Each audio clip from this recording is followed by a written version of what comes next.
Mga igsoon na anasad ko sa inyong atubangan. Tungod kay gusto kong mo-share sa inyo sa Word of God. Makita ninyo, Philippians 1, for kanakaling, nakakita ba mo anang kada bitaw mamatay mga igsoon? Na mamatay ba? Nya ang ilaha bitang verses nga ibutang dira sa ibabaw. For to me to live is Christ and to die is gain. Unsa gali na nga Philippians 1:27 or wa ko masayop basta kana nga sita, kana nga verse o kana nga chapter.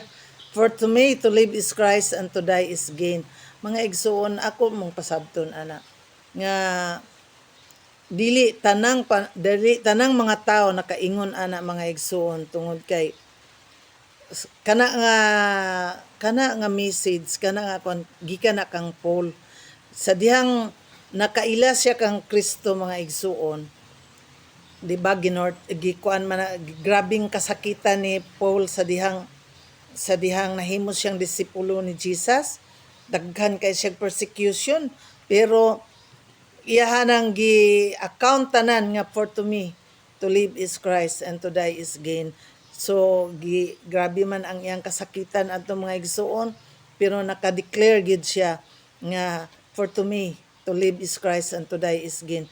Pero kana bang kana nga sita mga igsuon dili na tanan applicable sa mga tao, ilabi na sa gahikog. Mga igsoon, ako mong istoryahan, dako kay nang tamparo sa Ginoo nang gahikog ang tao din dunay dako sa iyahang lubong ba gibutangan og dili sa iyang lungon pa, dili sa iyahang lubong gibutangan og for to me to live is Christ and to die is gain. Dili na pwede mga igsuon kay sa dihang ilabi na gahikog ng tawhana.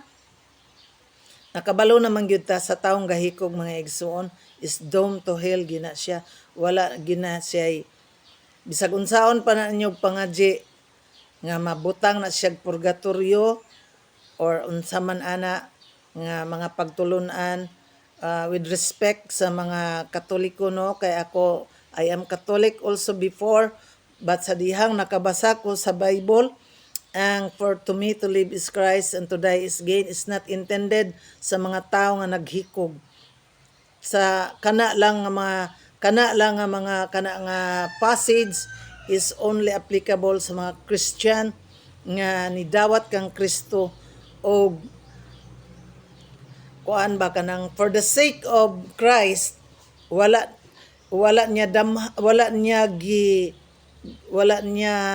kanang kuan nga gisakit siya, patyo naman siya, gigukod biya na siya sa mga kuan kanang mga parisiyo nga mga kuan mga sa old sa kuan sa iyang time pa kaniadto. So ana lang mga igsuon, no,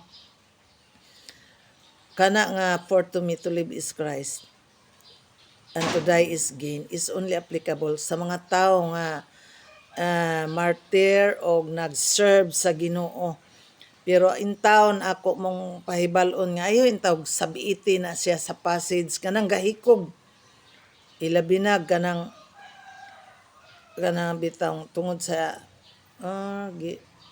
basta kanang gahikog number 1 gina mga igsuon. Ayo pag sabiiti na anang for to me to live is Christ and to die is gain kay dili isa na kadakong tamparos sa ato ang Ginoo kay ilabi nagtulisan ka, wa ka nangalagad niya, makawatan ka, badlungon ka sa katilingban.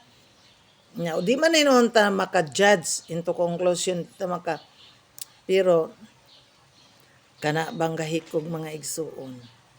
Perti na ginaka in town ka kuan. Tungod kay ako pud mong istoryahan ana mga igsuon. Sa dihang diri pata nangalagad, diri pata sa kalibutan. Maunay imong chance nga magkinabuhi gyud ka kang Kristo. That's why kanang moingon ta nga for to me to live is Christ and to die is gain. Kay sa dihang mamatay na ka yun, wala ka nangalagad niya na mutlang dili madala nagpurgatorio mga igsuon kay ako mong shiran ana usab sa another passage ana mga igsoon, lahi lang ni nga kuan. Ang ako lang kani nga passage karon nga for to me to live is Christ is not applicable to all nga mga nangamatay. Ilabi na sa naghikog mga igsuon. So ana lang mga igsuon, tagaan pud muna kog laing passage anang kanang bahin nga naa pa ta on earth. Basta kana lang sa to God be all the glory.